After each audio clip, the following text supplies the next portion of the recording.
ये हमारा जो टॉपिक अभी हमने फिनिश किया, ये मार्केटिंग मिक्स का सेकंड एलिमेंट था जिसको हम प्राइस कह रहे थे। मार्केटिंग मिक्स का पहला एलिमेंट कौन सा था? प्रोडक्ट। दूसरा एलिमेंट हमने अभी डिस्कस किया प्राइस। मार्केटिंग मिक्स का थर्ड एलिमेंट अब हम डिस्कस करने जा रहे हैं जिसको इन्होंने कह रखा है प्लेस या फिजिकल डिस्ट्रीब्यूशन। यस, अब कहता है टॉपिक बहुत इजी है।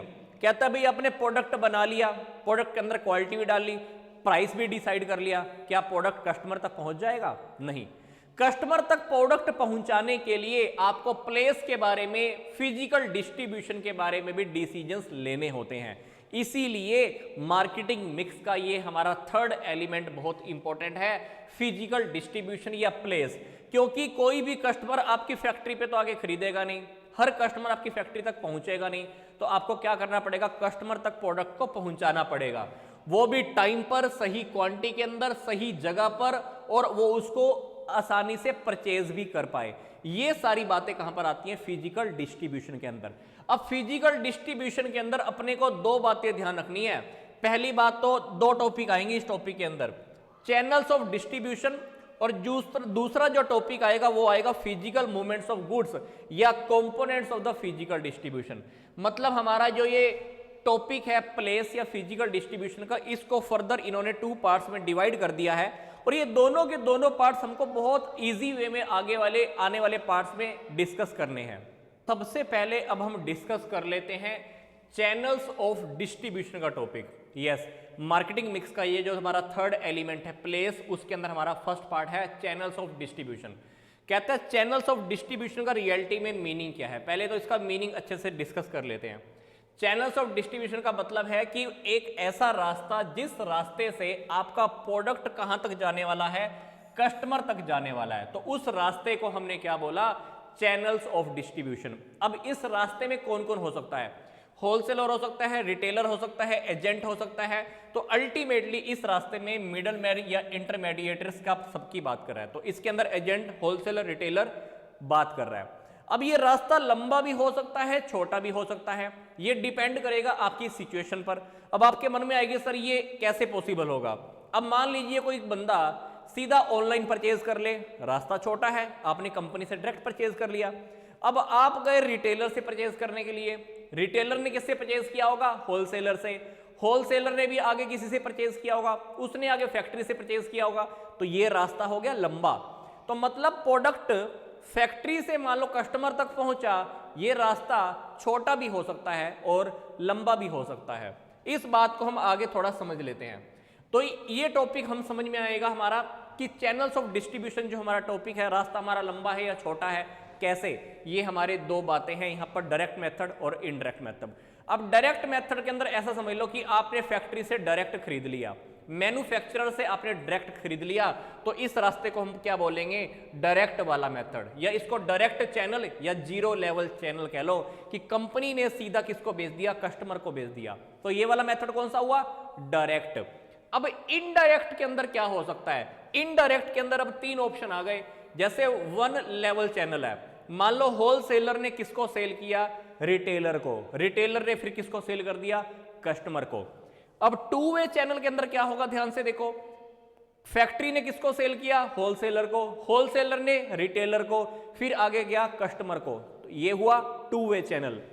3 वे चैनल के अंदर क्या होगा? फैक्ट्री ने एजेंट को, होलसेलर को, आगे रिटेलर को, देन कस्टमर को। तो ये हो गया 3 वे। तो मतलब यहां पे रास्ता लंबे वाला है। तो इनडायरेक्ट चैनल के अंदर क्या होता है? फैक्ट्री कस्टमर को डायरेक्ट सेल नहीं करती, कोई रास्ता बीच में, रास्ते के बीच में इंटरमीडिएटर आ जाते हैं। जबकि पीछे वाले के अंदर डायरेक्ट चैनल के अंदर क्या था? फैक्ट्री कस्टमर को डायरेक्ट सेल कर रही है। तो ये हमने टॉपिक डिस्कस कर लिया, जिसके अंदर हमने देख लिया पहला टॉपिक, जिसके अंदर हमने देखा हमारा जो टॉपिक था डायरेक्ट चैनल, इनडायरेक्ट चैनल, ये देख लिया। तो हमारा टॉपिक क्या चल रहा है? मार्केटिंग मिक्स का हमारा जो टॉपिक चल रहा है, इस टॉपिक को हम क्या नाम बोल रहे हैं? प्लेस या फिजिकल डिस्ट्रीब्यूशन। तो हमने इस थर्ड एलिमेंट के अंदर जो फर्स्ट पार्ट था चैनल्स ऑफ डिस्ट्रीब्यूशन, ये टॉपिक तो हमने कवर कर लिया। तो सेकंड टॉपिक कौन सा है? सेकंड टॉपिक आ रहा है हमारा फिजिकल मूवमेंट्स ऑफ गुड्स या components of the physical distribution. अब ये टॉपिक क्या है?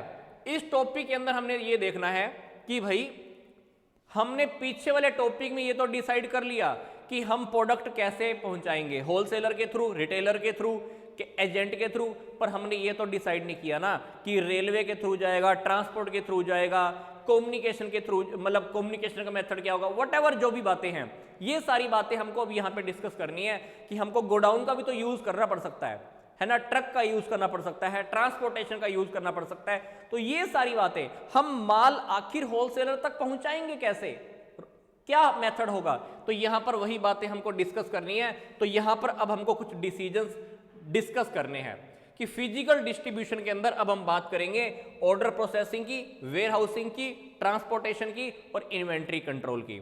तो ये टॉपिक हम देख रहे हैं कौन से टॉपिक के अंदर, मार्केटिंग मिक्स का जो हमारा थर्ड एलिमेंट था। थर्ड एलिमेंट कौन सा है, प्लेस या physical distribution.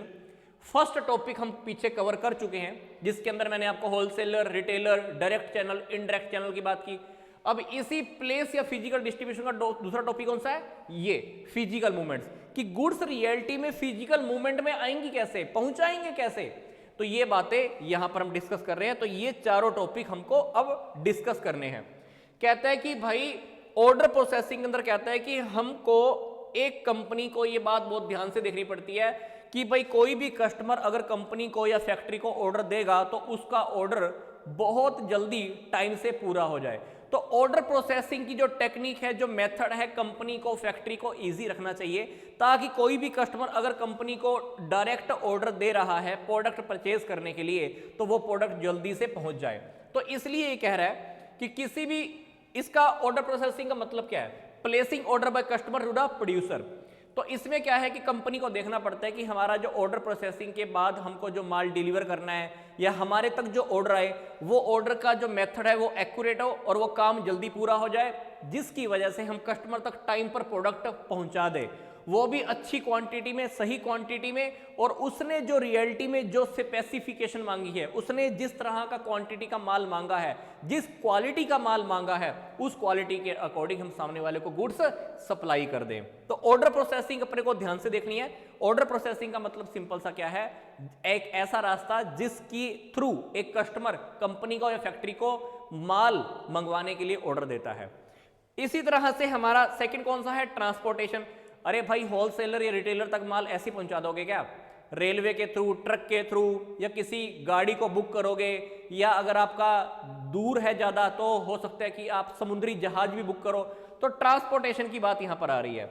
Where housing, where housing के अंदर क्या, भाई कभी कभी ऐसा होता है कि आपका गुड्स आपने बना तो लिया, उसी टाइम सेल थोड़ी ना हो जाएगा, तो आपको माल कहां पे रखना पड़ता है, गोडाउन में। कभी कभी क्या होता है कि प्रोडक्शन और सेल दोनों के बीच में टाइम होता है। आपने प्रोडक्शन तो कर लिया, सेल होगा आपका माल मान लो 6 महीने के बाद, माल कहां पे रखोगे, गोडाउन्स में। तो उस टॉपिक को इन्होंने नाम दे दिया वेयर हाउसिंग। इसी तरह से हमारा ये टॉपिक था इन्वेंट्री कंट्रोल। भाई गोडाउन के अंदर आप माल रखोगे तो उस इन्वेंट्री को, स्टॉक को कंट्रोल भी तो करोगे।